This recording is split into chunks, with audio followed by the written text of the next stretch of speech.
ውጭ ሀገር የምትኖሩ ሰዎች ላይክ ወደ ኢትዮጵያ የምትመጡበት ሰዓት አሁን ነው። ባይ ዘ ወይ እውነቴን ነው የምላችሁ። ለምን ብላችሁ ጠይቆኝ።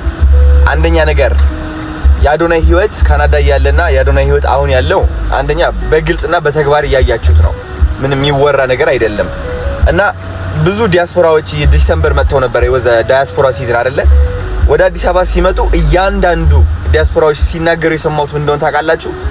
ላይክ ለምንድን ነው ውጭ ሀገር ያለሁት? ሲሪየስሊ ለምንድን ነው ውጭ ሀገር ያለሁት ብለው ራሳቸው ይጠይቃሉ። በጣም ብዙ ጓደኞቼም ከአሜሪካ የመጡ አሉ ለመመለስ ወስነው፣ ግን ደግሞ አሁን በቃ አዲስ አበባ ነው የምቆየው ብለው የወሰኑ። ተረዳችሁኝ? አንዱ ከነዚህ ኬማኒ ነው። ኬማኒ አዲስ አበባ ነው የምኖረው አለ። በቃ he decided he wants to be here። እዚህ መኖር ነው የሚፈልገው። ቤት ኪራዩን ፈለገ፣ ቢዝነሱን አመቻቸ፣ ነገር ህይወቱን እያቃና ነው። እና አዲስ አበባ ውስጥ ከምታስቡት በላይ በጣም ብዙ መጀመር የምትችሉት ቢዝነስ አለ። እውነቴን ነው የምላችሁ። እናንተ ችግራችሁ ምንድነው መሰላችሁ? ውጭ ሀገር ከሆናችሁ የሆነ የምታገኙት ክብር ያለ ይመስላችኋል። የሆነ ያገኘሁት የበላይነት አለና እሱን ማጣት አልፈልግም ብላችሁ ታስባላችሁ። ከውጭ ሀገር ወደ ሀገር ቤት መመለስ ሽንፈት ነው የሚመስላችሁ፣ ግን ሽንፈት አይደለም። እውነት ለመናገር ማሸነፍ ነው። እውነቴን ነው የምላችሁ። ያሸነፋችሁት ደግሞ ያ የውጭ ሀገር የውሸት ኑሮ ነው። ተረዳችሁኝ?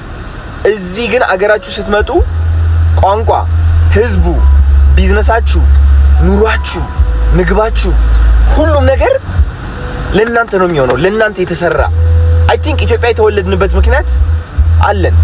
እግዚአብሔር ሆን ብሎ ነው እዚህ ሀገር እንድንወለድ ያደረገን አይደለ? ስለዚህ ምክንያታችን ደግሞ እዚህ ነው የምናገኘው። ብዙዎቻችሁ ውጭ ሀገር ሆናችሁ ፐርፐዛችሁና የህይወት ሚኒንጋችሁ ትፈልጋላችሁ፣ ግን ደግሞ I don't think you can find it over there። ላይክ በጣም ብዙ ታላላቅ ሰክሰስፉል ሰዎች ሰርተው ገንዘብ አግኝተው ምናምን ኢትዮጵያ መጥተው መኖር ይጀምራሉ። ግን ደግሞ መጨረሻ ላይ ሰክሰስፉል እስከምንሆን መጠበቅ የለብንም እላለሁ እኔ። እዚህ መተን አሁን ሰክሰስፉል መሆን እንችላለን እላለሁ። ይህም ደግሞ አሳይቼዋለሁ በተግባር። እና ፕሊዝ ላይክ let's come back to Ethiopia, let's be stronger and let's be fucking ማርያምን።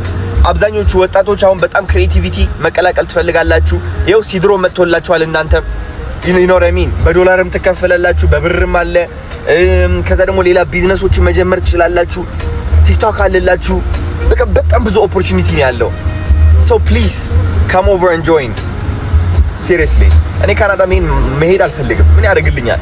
እዛ ተሰቃይቼ ነው የመጣሁት። እውነት ለመናገር ብቸኝነቱ ብትሉ፣ ከሰው አለመግባባቱ ብትሉ፣ በቃ ጀስት ላይክ በቃ የሆነ እረፍት አይሰማም ውስጥ። ታውቃላችሁ የሀገር ሳርና የውጭ ሀገር ሳር ይለያያል። እውነቴን ነው የምላችሁ። እና trust me, you were born here for a reason and you should come back for that reason. You'll find your purpose here. I love